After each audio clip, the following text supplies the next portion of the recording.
জি ভাইয়া, এই গাড়িটাই বিক্রি করব। আচ্ছা, এই গাড়িটা কত সালের মডেল? 2020।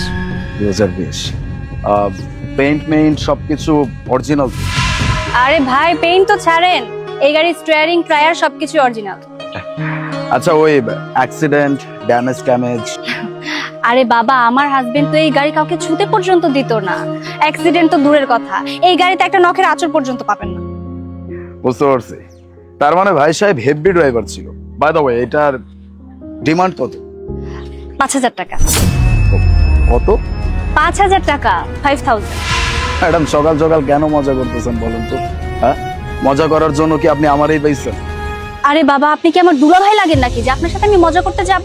আমার যা ডিমান্ড ছিল আমি আপনাকে সেটাই বলে দিলাম। ম্যাডাম, আপনি বুঝতে পারতেছেন 5000 টাকা মাত্র? এই টাকা দিয়ে কেউ পুরানো বাইকও সেল করবে না, সেখানে আপনি রানিং গাড়ি সেল করতেছেন। দেখুন, আমার কাছে না তো ফালতু কোনো সময় নেই। এই গাড়ি 5000 টাকায় আমি আপনার কাছে বিক্রি করতে চাচ্ছি। আপনার যদি নেওয়ার হয় নিন, না হলে এখান থেকে যান। ম্যাডাম, আমি তো নেওয়ার জন্যই আসছি, তাই না? বাই দ্য ওয়ে, আমি আপনাকে একটা প্রশ্ন করতে পারি? হ্যাঁ, জিজ্ঞেস করুন। মানে গাড়িটা কি চুরি? আচ্ছা, আমাকে দেখে কি আপনার চোর মনে হয়? আরে ম্যান, আপনি রাগ কেন করতেছেন? আমি তো আপনাকে জাস্ট জিজ্ঞেস করছি, এত সস্তায় আপনি রানিং একটা গাড়ি সেল করতেছেন, এই জন্য কিউরিওসিটি জাগছিল। অ্যাকচুয়ালি আমার হাজবেন্ড মারা গেছে, আর যার কারণে আমি এই গাড়িটা বিক্রি করতে চাচ্ছি। ম্যাডাম, আপনি চিন্তা করতেছেন কেন? আমি বুঝতে পারছি, এই গাড়িটা আপনি বিপদে পড়ে সেল করতেছেন। আপনি একদম চিন্তা করবেন, আমি তো আছি। মানুষ মানুষের জন্য কেন চিন্তা করতেছেন আপনি? এই গাড়ি আমি পুরো 50,000 টাকা দিয়ে আপনার কাছ থেকে কিনি। আপনার বিপদ উদ্ধার হয়ে যাবে। আর এই যে দানবীর মহসিন, আমি না আপনার কাছে 50,000 টাকা চাইনি। আমি যদি এই গাড়িটা সেকেন্ড হ্যান্ড মার্কেটেও বিক্রি করি না, তাহলে 50,000 কেন 1.5 লাখ টাকা পাবো। আর আমি যদি কোনো ভাঙাড়ির দোকানে বিক্রি করতে যাই না, সেখানেও 60,000 টাকা পাবো। বাহ, আপনার তো নলেজ অনেক ভালো। আচ্ছা, আপনি যদি এত সবকিছু জেনে থাকেন, তাহলে এত সস্তা এই গাড়িটা কেন বিক্রি করতেছেন? আরে বাবারে বাবা, আপনি আম খান না, আটি কেন গুনতে যাচ্ছেন? ম্যাডাম, আটি গুনতে হয়, কারণ এই গাড়িটা নেওয়ার পরে যদি আমি কোনো বিপদে পড়ি, কোনো ঝামেলায় পড়ি, তখন কি হবে? আচ্ছা, একটা কথা, গাড়ির পেপারস মানে কাগজপত্র সবকিছু ঠিকঠাক আছে? আরে বাবা, সবকিছুই ঠিক আছে। আরসি, পলিউশন, কিস্তি সবকিছুই দেওয়া আছে। আর কোনো কিছু যদি এদিক সেদিক থাকে আমি কমপ্লিট করেই আপনাকে দেবো। আর আপনার এই কেবিসি প্রশ্নগুলো না বন্ধ করুন।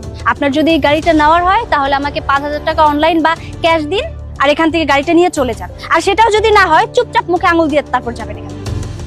না না, আমি টাকা দিচ্ছি আপনাকে। এক কাজ করেন, আপনার অ্যাকাউন্ট নাম্বারটা বলুন। ঠিক আছে, টাইপ করুন। বলুন। 95327669।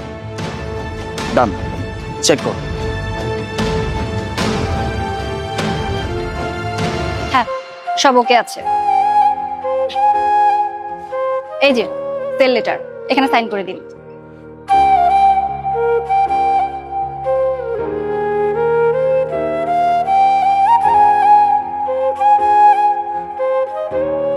এই যে এখানে সব কাগজপত্র আছে।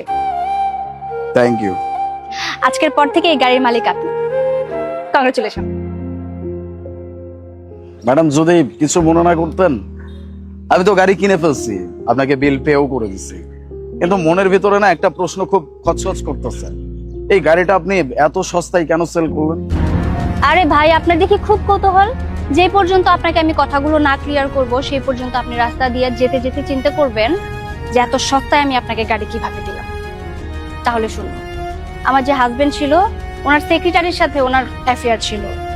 আর উইলে লেখা ছিল ওনার যে গাড়ি, সেই গাড়ি বিক্রি করে যে টাকাটা হবে, সেই টাকাটা যেন ওই মেয়েটা পায়।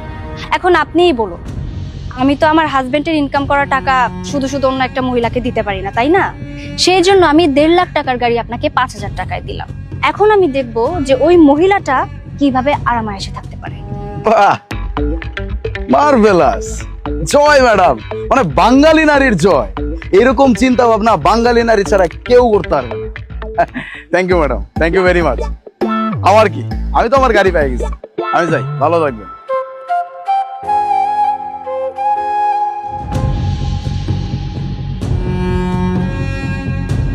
হ্যালো, আচ্ছা শোন, গাড়ি সেল করে দিয়েছি, এসে তুই তোর টাকাটা নিয়ে যাস।